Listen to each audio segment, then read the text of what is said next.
pensiez-vous de Polly, le gentil poney? Je crois qu'on a dit pas mal de mal de lui, et c'était facile de dire du mal d'un poney. Mais moi, j'ai été toujours auprès de lui, et j'ai toujours soutenu Pony, le petit poney, malgré ce qu'il avait fait. Polly. Non, je l'appelais Pony, c'est comme ça. Je viens de m'apercevoir que j'ai appelé ce poney Polly. Pony, je ne sais plus. Je suis une mouette.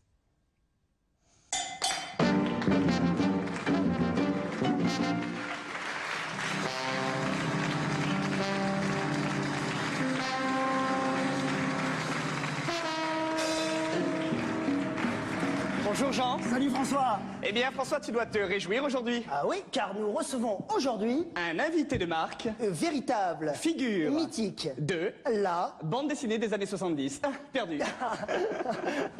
En effet, les années 70, c'est les années pif, souvenez-vous. Ce petit hebdomadaire qui fut le fer de lance de la jeunesse de l'époque. La lance de fer de l'époque de la jeunesse. Quoi? Non, rien, enchaîne, enchaîne. Si l'on vous dit Coutelas d'Ivoire, fils des âges farouches, collier au croc acéré. Paris Bad Night. Non, vous ne rêvez pas. Aujourd'hui, le fils de Krao le sage est parmi nous. Rao! Ouais.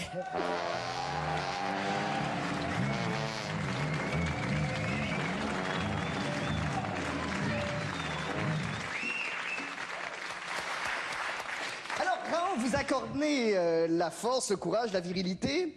Raon, c'est l'homme dont rêvent les petits garçons, c'est le lion de la forêt, c'est le héros de notre enfance. C'est la baie des cochons. Tout d'abord, Raon, merci d'être là. C'est à nous que vous avez décidé d'accorder cette première interview. C'est un immense honneur. Immensissime. Bien, durant la période des années 70, on n'a jamais rien su de vous. Pif Gadget a cessé de paraître, vous vous êtes retiré par force ou par dépit, et nous allons tenter de le comprendre. Alors, qu'avez-vous fait pendant ces longues années où l'on est resté sans nouvelles de vous? Eh bien voilà, j'étais Oh là là. parti. Oh là là là, non, non, Oh là attends, là. ça fout le cafard là. Attends, Non, ça fout le cafard là. Ça c'est va bon. pas pouvoir marcher comme ça, là. Non, c'est pas possible là. Ah, ça fout tout d'un coup un coup de cafard, là. Ah, je suis pas super bien là, moi. Non, moi non plus. Redites quelque chose, va. Qu'est-ce que vous voulez? Oh là là. Oh là là là, c'est un petit peu bien, un mythe qui s'effondre là, François. Oui, tout à fait. Un petit peu comme une mythe, hein. Cette Ouais. émission va s'arrêter là. Ouais. Nous allons clore cette interview qui n'aurait peut-être jamais dû avoir lieu. On est désolé, c'est du direct, hein. Jean, bonsoir. Salut François. Je voulais vous demander... Non, c'est bon, on t'as va dit que s'arrêter c'était là, bon. on va C'est s'arrêter bon, là c'est peut-être. Ça suffit. Bonsoir.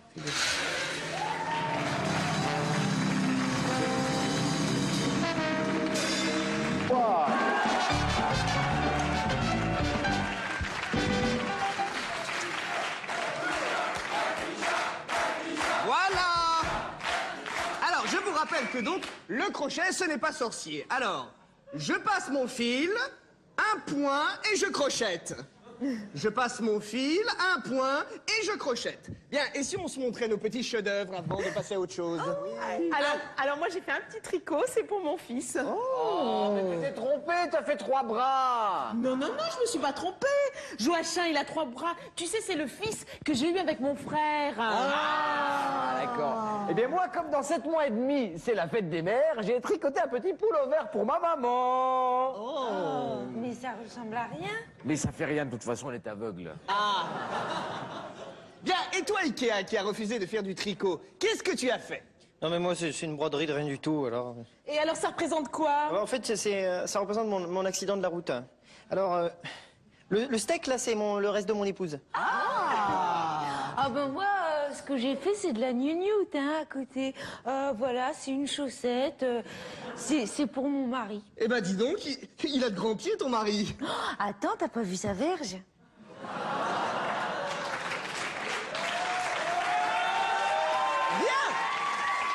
Mais alors, que fait Jean Bulbe? Il est en retard, que diable? Mais oui, mais Jean Bulbe, il est à son cours d'équarrissage. Il apprend à arracher la peau des chats vivants.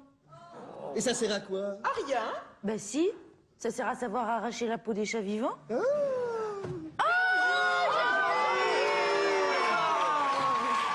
excusez-moi, je suis en retard. J'ai confondu ma femme avec mon chat. Ah ben au moins à ta femme, tu ne lui diras plus au revoir, mon petit chat.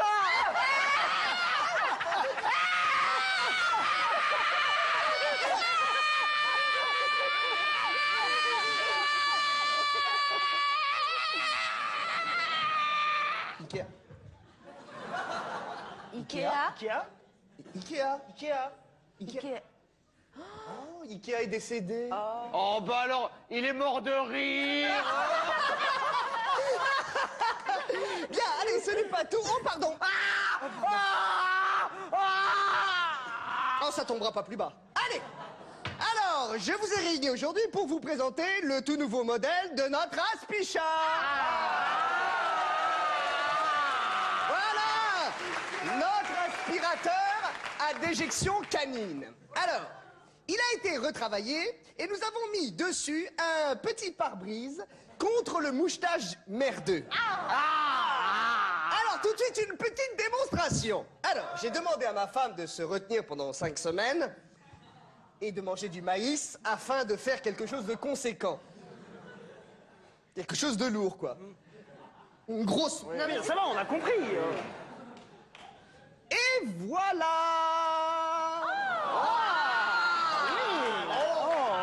Bravo. Très bien. Je fais un petit coucou à ma femme au passage. Très bien. À présent, nous allons aspirer. Alors, j'allume l'aspicha.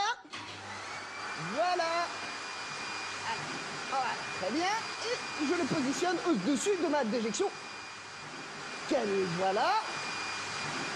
Et voilà. J'éteins à présent mon aspicha et ça marche. C'est super, très bien. Mais oui, tout à fait, vous voyez, c'est complètement révolutionnaire. À présent, il ne me reste plus qu'à le ranger.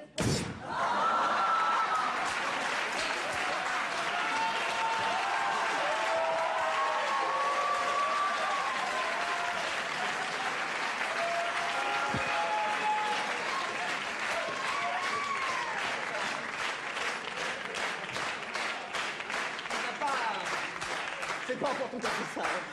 Il reste quelques petites mises au point, peut-être. Sors. Tu es mort, Ikea, je te le rappelle.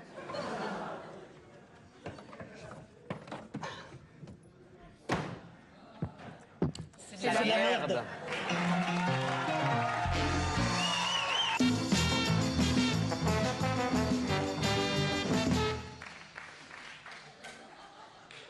Bonjour et bienvenue à Slip et Pyjama, un débat d'idées à 4 heures du matin. Nous sommes en direct pour débattre avec vous, messieurs, dames, chers téléspectateurs, de l'épineux problème de la banlieue. Je reçois ce soir le... Je reçois... Non mais... On refuse de me Non. donner la parole. Non, Je attendez. préfère quitter le plateau tout de suite. Je refais les présentations. Je reçois ce soir le commissaire Maroual, Monsieur Mons, éducateur spécialisé. Oui, oh, ça va. Mademoiselle Fougas, une amie. Et le professeur Watson et Watson, que je suis particulièrement fier de recevoir. Donc la première question que je poserai est... Attendez, excusez-moi de vous interrompre, mais j'ai l'impression qu'on s'éloigne du sujet, là. On ne traite pas vraiment du vrai problème, et je crois qu'il faut poser les vraies questions. Quoi? Non, mais attendez. Vous entendez ce que vient de dire le commissaire? Non, mais ça va pas ou quoi? Moi, je suis tout à fait d'accord avec vous, commissaire.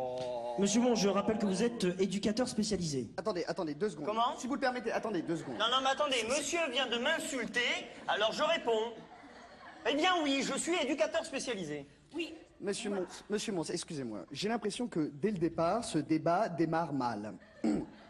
Il faut vraiment poser le problème. Le problème, c'est la banlieue. Oh, non, mais attendez, non, excusez-moi. Non, je peux pas laisser parler le commissaire sur ce ton, parce que je suis entièrement d'accord avec lui. Attendez, excusez-moi. Commissaire? Le problème, c'est la banlieue. Moi, ce que je propose, c'est simple. Il faut déplacer la banlieue vers le centre-ville. Bon, eh ben, je m'insurge. Attendez, monsieur Mons, Je monsieur Mons, m'insurge monsieur et Mons. je ne quitte pas le plateau. Monsieur Mons. Je reconnais bien là Monsieur Mons qui, une fois de plus, fait preuve d'une mauvaise foi. Oh là là! Ah non, mais si on y va comme ça, alors moi je dis tout. Non, attendez, oui, attendez. je suis de mauvaise foi. Laissons parler Monsieur Mons. Mademoiselle Fougas. Laissons parler Mademoiselle Fougas. Mademoiselle Fougas, voulez-vous dire quelque chose? Oui. Merci, commissaire. Je suis déçu, une fois de plus, on n'aborde pas les vrais problèmes et on reste Non, mais attendez, sur la qu'est-ce qui se surface. passe, là? Est-ce Monsieur que c'est Mons, un débat Monsieur où on va Mons, entendre pendant Monsieur une heure Mons, Monsieur le commissaire? Ben Monsieur oui, moi Mons, j'ai envie. Monsieur Mons, oh, Monsieur oh, Mons, oh, oh. Monsieur Mons, Oui. Monsieur Mons, Oui. Monsieur Mons. Oui. Arrêtez de m'appeler Monsieur Mons. Vous savez très bien comment je m'appelle. Je m'appelle Monsieur Mons. Monsieur Mons, Monsieur Mons. Bon, qu'est-ce qu'il y a là? Monsieur Mons. Non, arrêtez, messieurs, ce n'est pas la peine d'en venir Vous aux savez mains. quoi? C'est minable ce qui se passe parce que ce que vous dites est génial.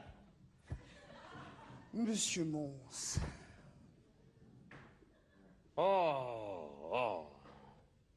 Quelqu'un a-t-il quelque chose à rajouter? Très bien. L'émission touche à sa fin. Mais non, mais attendez. Beaucoup de l'émission ne touche pas à sa fin. Elle est finie. Beaucoup de choses ont été dites. Nous avons tenté de répondre aux questions que pose la banlieue. Messieurs les politiques, la baballe est dans votre cancan. Je vous remercie tous d'avoir participé. Demain, je vous recevrai encore pour un grand débat sur la confiture. À demain, 4h du matin. Bonjour ou bonsoir.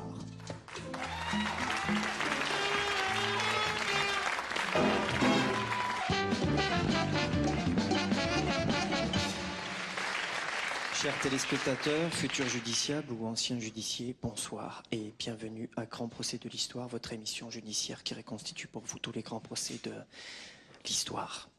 Pour incarner... Pour incarner les grands criminels de l'histoire, nous faisons appel à des comédiens assassins. Aujourd'hui, nous avons sélectionné Jean-Louis, mime de formation. Il possède un jeu d'acteur très véridique.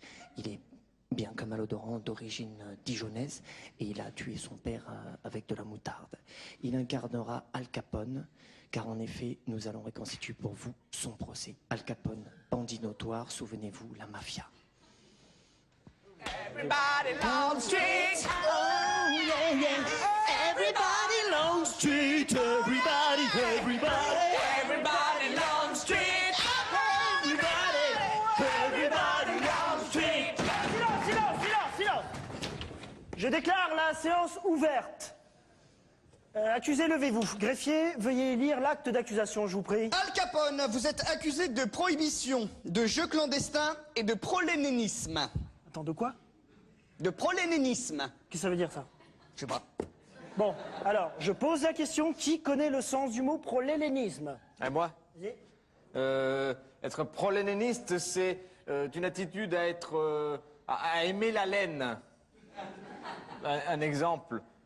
J'aime la laine? Oui.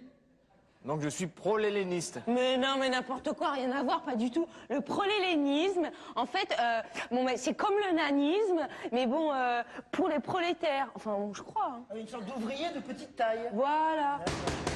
Absolument pas. Le prolénénisme, le prolénéniste, c'est un type qui adore chanter le générique du cercle de minuit. Prolénéniste.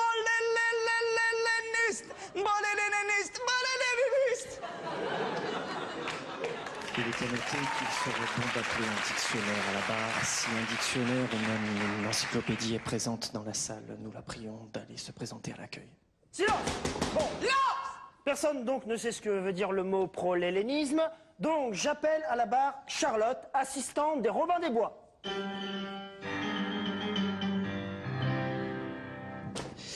Il est à noter que Charlotte a... Arrête. Reprends ton loulou. Il est à noter que Charlotte a 12 ans, elle est d'origine hongroise et elle partage sa vie avec un œuf. Silence! Charlotte, vous êtes l'assistante des Robins des Bois, donc c'est vous qui leur massez les cheveux avant chaque émission, mais surtout c'est vous qui écrivez les textes qu'ils signent. Alors je vous pose la question, Charlotte, que signifie le mot prolélénisme? En fait, c'est une fraude de frappe, c'est proxénétisme. Une faute de frappe! Une fraude de frappe, mais c'est très grave, Charlotte. Est-ce que vous vous rendez compte que par votre fraude, les Robins des Bois, par votre faute, ont été ridicules devant plus de 4 millions de téléspectateurs, Charlotte? Il est à noter que le juge vient de commettre une légère exagération, sachant que le nombre de nos téléspectateurs exacts étant plutôt proche de 4. Silence! Charlotte! Allez, tu sors, t'es virée. Non, Charlotte, excuse-moi, Charlotte. Charlotte va crever dans ta merde. Très bien.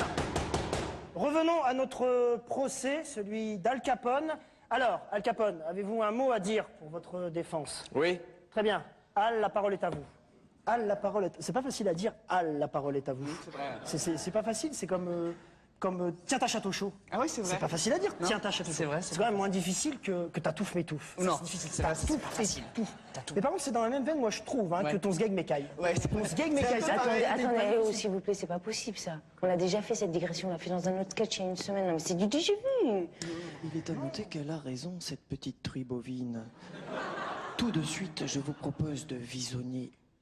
non, de visionner, voilà, ces images qui datent du 19 janvier 99. Ta touffe m'étouffe. Quoi? C'est marrant, ta touffe m'étouffe. C'est difficile à dire, mais c'est moins difficile que ton sgeg m'écaille. Ouais. C'est minable. J'ai honte. Alors ça... J'ai honte de reprendre exactement le même gag que la semaine dernière, mais c'est d'un ridulé. Il est à noter que les Robins des Bois viennent de subir coup sur coup 2 humiliations publiques dans un même sketch. Ça fout les jetons. Et si c'était le début d'une mort subite pour leur carrière? Messieurs, dames du public, chers téléspectateurs, chers partenaires de scène, comme disait Roger Giquel, il faut prendre ses responsabilités. Je propose donc que les Robins des Bois soient jugés pour reprise de vieilles blagues. J'appelle à la barre le juge du rire à la cour de Paris, madame... Non, pas madame. Un peu de silence. Un peu de silence, messieurs, dames. Attendu que les Robins des Bois viennent de s'auto-plagier d'une façon flagrante, je déclare donc, j'ordonne l'ajournement de ce sketch d'une façon immédiate et définitive. Néanmoins, il me paraît improbable, voire même impardonnable de laisser le public audiovisuel abandonné de cette sorte. Excusez-moi d'interrompre. Est-ce qu'on peut pas demander à un des Robins des Bois ou quelqu'un dans la salle de dire son texte et... Non, je vais le lire. Ah bon. Néanmoins, il me paraît impossible, voire immoral, d'abandonner le public télévisuel de manière aussi abrupte. Laisse tomber, Elise. C'est pourquoi je propose une chute américaine.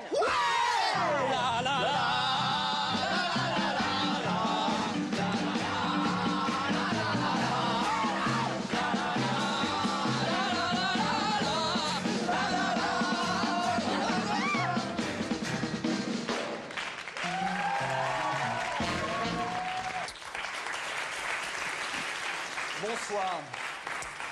Quel est le comble pour un Belge? Manger une frite une fois. Vous êtes sur Bide et Musique, un concept, un bide, une musique. Tout de suite, une musique, Rose Laurence, Africa.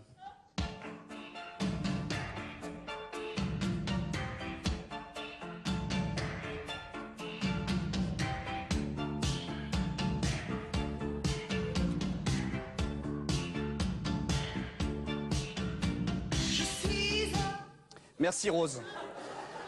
Ce soir, nous recevons Fidel Castro. Fidel, bonsoir. C'est moi. Ah, pardon.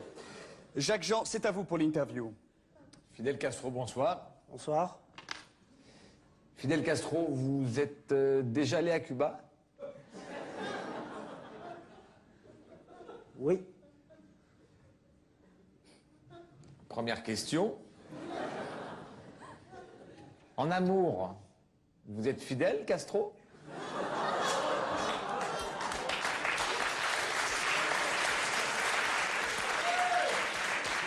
Oui. Et est-ce que vous aimez bien Hillary Clinton? Moyen.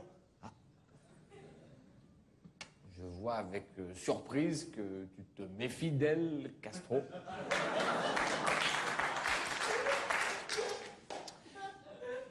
Il paraît que chez vous, on trouve tout ce qu'on veut.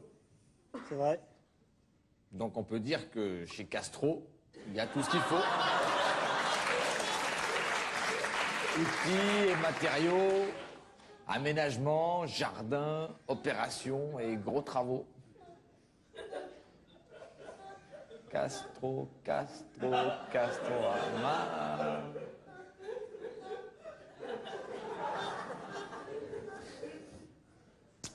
Autre question. Vous aimez le rhum? Bien sûr. Scoop.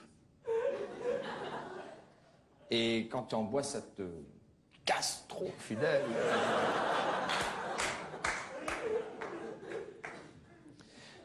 Au début de la révolution cubaine, quand il fallait prendre les graves décisions, hein, est-ce que vous disiez, bon, c'est le Che qui verra?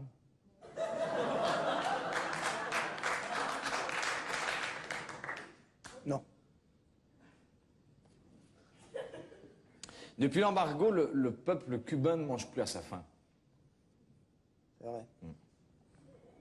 En tout cas, il risque pas de choper la gastro, Fidèle.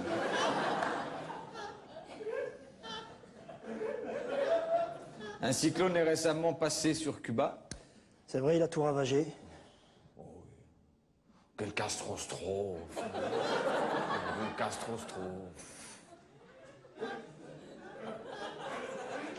Dernière question, votre idée de démocratisation, ça casse trop pas, t'as un canard. Ça.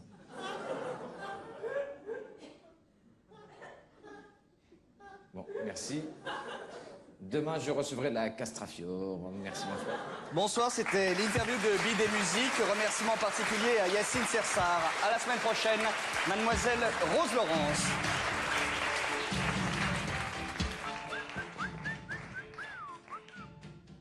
Pourriez-vous nous raconter un épisode de Polly à Venise, Polly à la plage, Polly... Ah, bien sûr.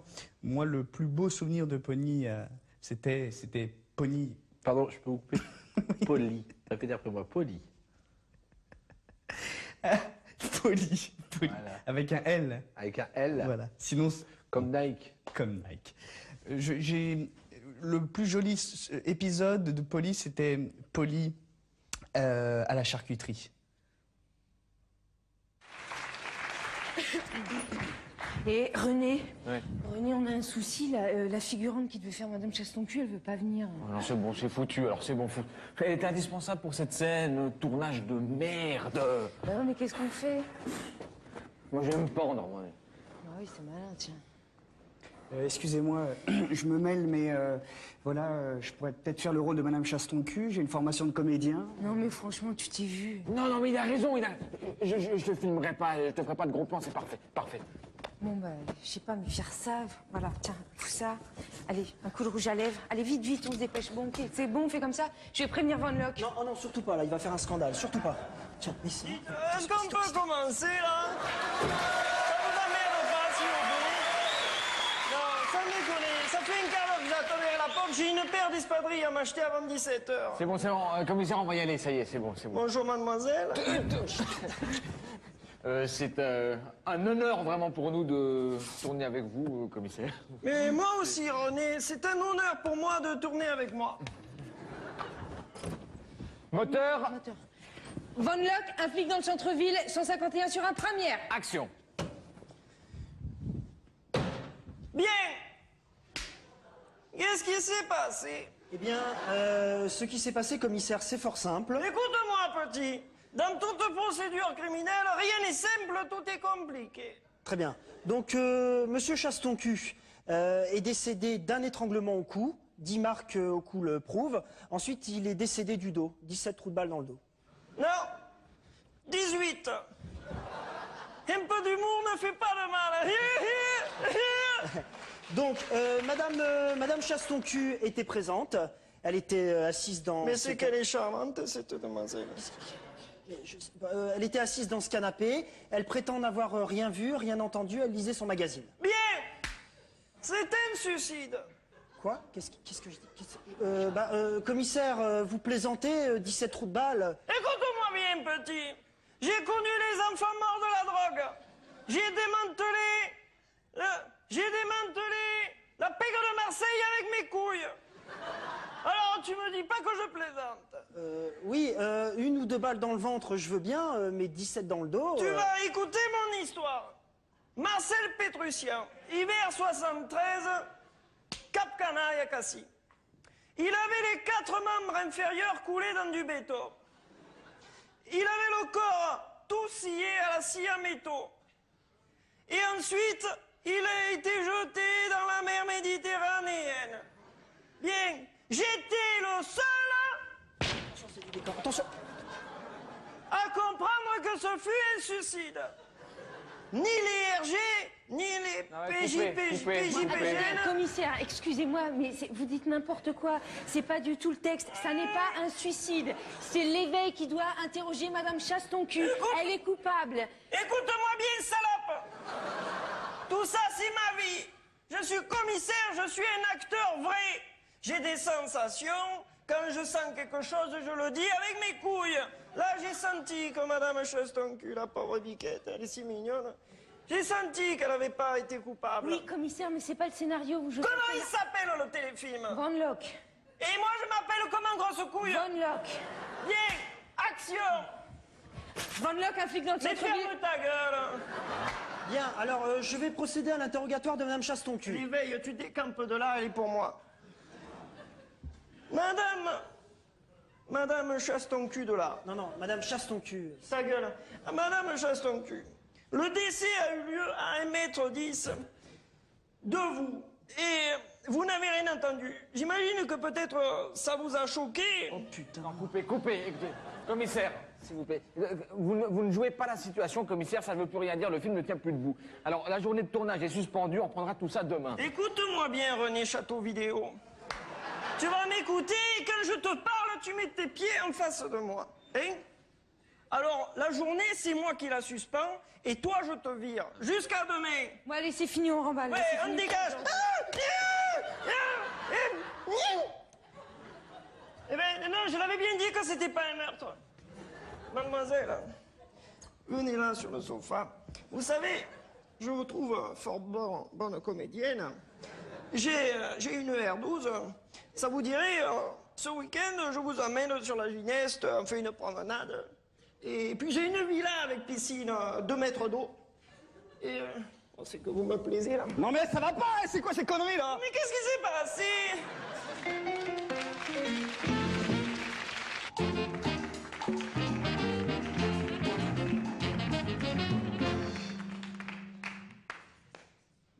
Bonsoir. C'est intimité et histoire et intimité et histoire. Votre émission de reconstitution historique qui vous plonge dans l'intimité des grands personnages de l'histoire.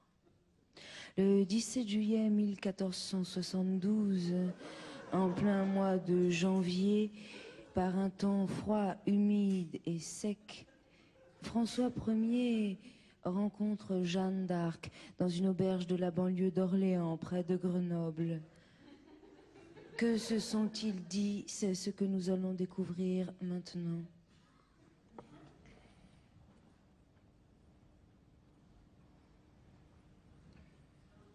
À part ça va? Ça va. T'as fait bon voyage? Pas mal. J'ai dormi tout le temps. Sur ton cheval? Ouais.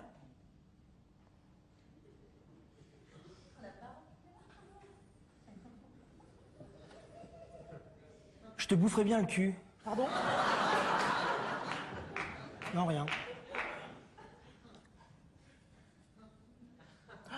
Dis donc, il y a un cheval là à l'écurie, un alezan magnifique. Il est à vendre. Et alors? Là, je me l'achèterais bien. Bah, achète-le. T'es malade? Il coûte 37 000 sesterces. Ben, dis donc. C'est un cheval en or? Non, non, je crois pas. C'est un pur sang, c'est tout. Non, mais je plaisantais, hein. Un cheval en or, c'était une boutade, c'était pour te faire rire. Ah.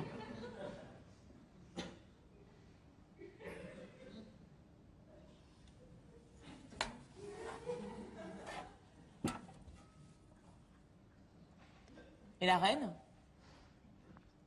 Quoi, la reine? Elle va bien? Hein?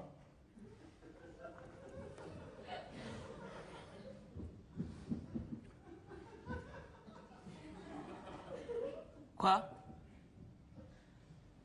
Qu'est-ce qu'il y a? J'ai rien dit, t'entends des voix ou quoi? C'est con. Tu sais faire ça?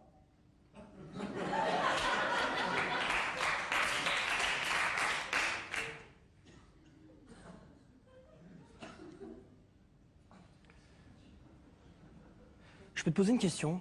Vas-y. C'est pas trop chiant cette armure pour crotter? Bah, je l'enlève. Ouais, mais si t'es très pressé et que c'est très subi. Je sais pas, ça m'est jamais arrivé. T'as jamais envie de crotter comme ça de but en blanc? François, Quoi? t'es lourd. Pardon.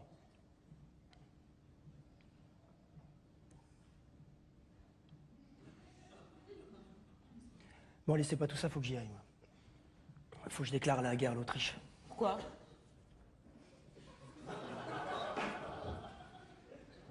Parce que... Allez, salut. C'était intimité et histoire et intimité et histoire.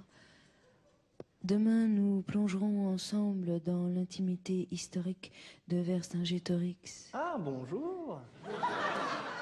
J'ai dit demain.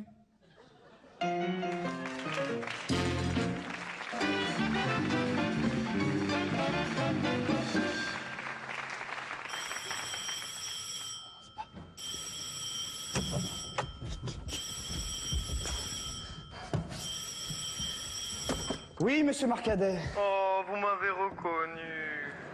Monsieur Marcadet. Oui, alors et voilà, ce qui se passe, c'est que je suis situé actuellement sur le palier de votre porte et elle est fermée à clé. Oui. Alors, je suis embêté parce que j'avais envie de faire une entrée subite à l'improviste et... Bonsoir, monsieur Marcadet. Ah, oui, c'est moi. Bonsoir, voisin chéri. Vous avez vu, je me suis acheté un téléphone à caractère portable. C'est très joli, très joli, oui. Qu'est-ce qu'il y a? Non, rien, il y a qu'il est 4 h du matin, c'est tout. Et alors? Rien, oui. Non, attendez, vous avez pas l'air dans votre assiette. Je vous réveille ou quoi? Non, bien sûr que non, j'étais en train de repeindre l'appartement. À 7 heures? Vous êtes complètement dérangé, monsieur Claude. Bien, monsieur Marcadet, si nous en venions à la raison de votre visite. Oui, alors en fait, j'étais venu... En fait, j'étais venu pour... Non. Tcha-tcha-tcha. Et je... Jaja? J'étais en train de me dire, je vais poser une question à monsieur Claude. La voici. Quelle est la différence entre Internet et Minitel? Et vous m'avez réveillé à 4 h du matin pour me demander ça? Non. Bon, c'est affligeant. Internet, c'est un réseau mondial sur lequel les gens échangent des informations. Et le Minitel, c'est grosso modo la même chose, mais à un échelon national. Non, mais est-ce que vous croyez que je vais me contenter par un grosso modo? Bon, autre question. Oui. Alors, non, mais ça va pas! Oh, je suis pas content, hein. Bien, voici mon autre question. Oui. Si je veux avoir Internet, est-ce que je dois posséder obligatoirement un ordinateur? Non, vous pouvez utiliser un Minitel. Oui, mais si par exemple, mon Minitel, à moi, c'est mon ordinateur. Bah, dans ces cas-là, vous pouvez utiliser votre ordinateur. Oui, bien sûr. Mais moi, je comprends pas bien, parce que vous me parlez d'ordinateur, vous me parlez de Minitel, et en fait... Bon, ça suffit. Oui, donc ordinateur, Minitel. Si par exemple, bon, admettons, on est là et on se dit, bon, j'ai un ordinateur. Qu'est-ce que vous faites là, monsieur Marcadet? Qu'est-ce que vous faites? Mais si j'ai envie d'avoir une Minitab basse sous mon aisselle. Bon, posez-la immédiatement. Bon, la différence entre l'ordinateur et le Minitel, c'est que l'ordinateur est plus puissant. Voilà, c'est tout. Le Minitel, c'est de la crotte. Ouais. Vous pouvez rien faire avec un mini-crotte. Tout ce que vous pouvez faire... Attendez, et avec un intermerde, qu'est-ce que je peux faire? Bon, enfin, toujours est-il, vous pouvez rien faire avec un Minitel, vous pouvez à peine envoyer un télégramme à votre mère. Alors, vous voyez, bon, ça sert à rien. Mais pourquoi est-ce que vous voulez que j'envoie un télégramme à ma mère? Bon, monsieur Marcadet, allez, notre entrevue est terminée. Veuillez gagner la sortie, s'il vous plaît. Est-ce que vous pouvez être désagréable des fois, on dirait une vache? Au revoir, monsieur Marcadet. Oh non! Quoi? Oh non! Oh non, non, non, non, non, non, non, non, non, non! D'accord, monsieur Marcadet, pourquoi vous dites non avec votre cul, là? C'était pour faire la parade de l'amour. Mais... D'accord. Au revoir, monsieur Marcadet. Oui, monsieur Marcadet. Oh, vous m'avez encore reconnu. Voici ma dernière question. Si je veux aller à la poste pour mettre un télégramme, est-ce que je dois emporter mon ordinateur? Monsieur Marcadet. Je vous déteste. Depuis quand? Depuis maintenant. Bon, ça fait pas longtemps alors.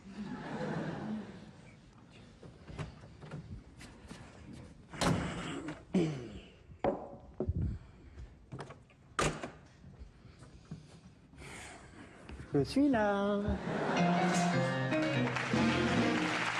Father Tom est en train d'arriver, je vais lui poser une question. Father Tom, que répondez-vous aux gens qui vous accusent de raquette? Que je ne joue pas au tennis.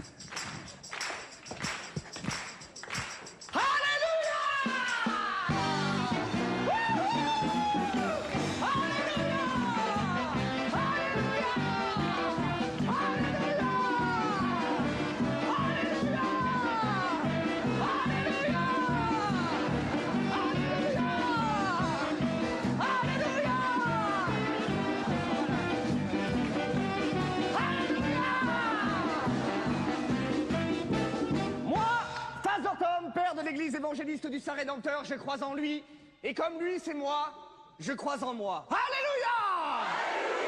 Mes frères, mes sœurs, aujourd'hui, la chaîne Comédie nous accorde quelques minutes d'antenne.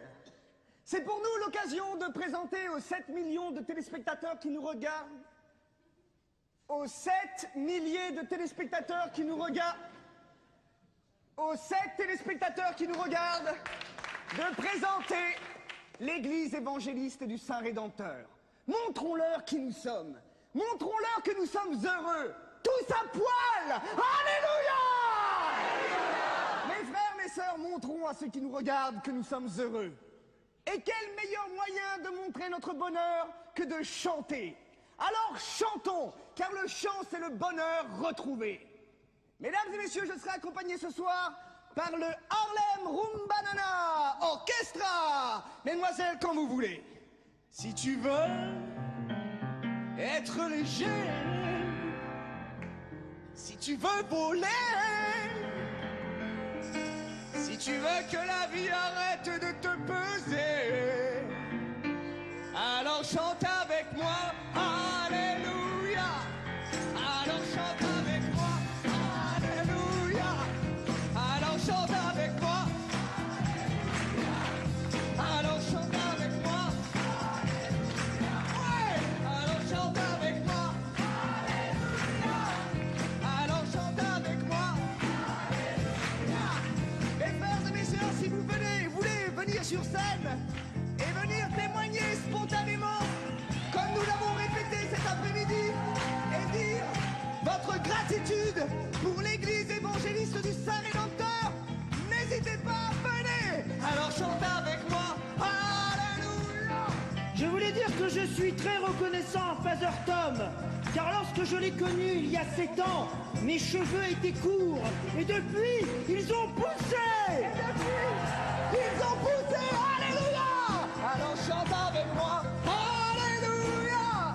Avant de connaître Father Tom, j'avais pas de tic. Maintenant, j'ai plein de tics.